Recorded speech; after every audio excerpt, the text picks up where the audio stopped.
So we'll do Tim Potter while Gabriel's grabbing his presentation. Where's Tim?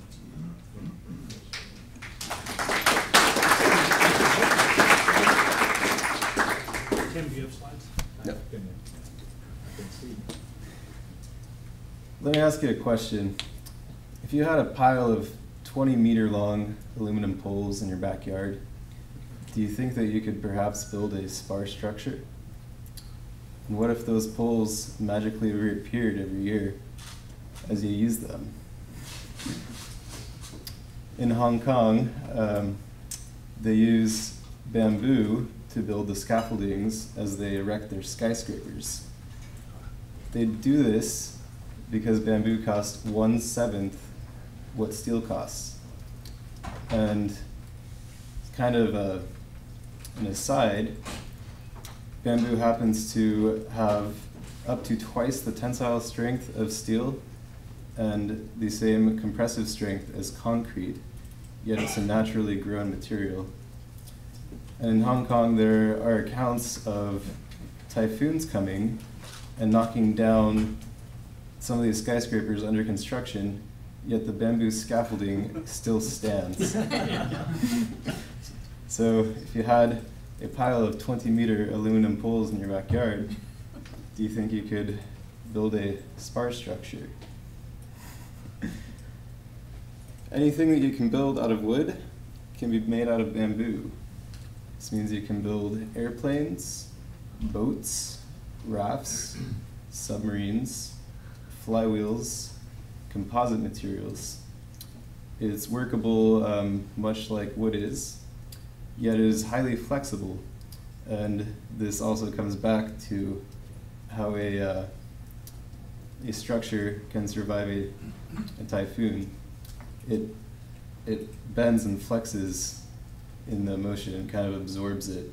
So if you imagine a large open field of grass, as the wind comes, the pressure comes, you get the waves in the grass. You can think of that field of grass as a field of tiny bamboo. So now I'm going to read some passages from some old books about what bamboo used to be like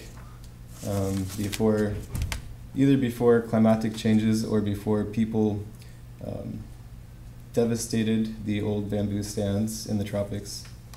And I see this looking back into the past of what bamboo used to be as a potential lens of what biotech could possibly bring for natural materials in our future.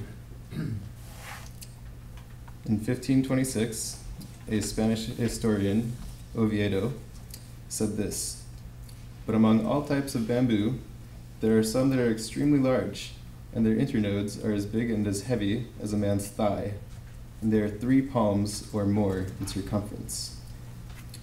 So 3 palms of circumference works out to a 69 centimeter or 0.69 meter circumference, or a 0.22 meter diameter.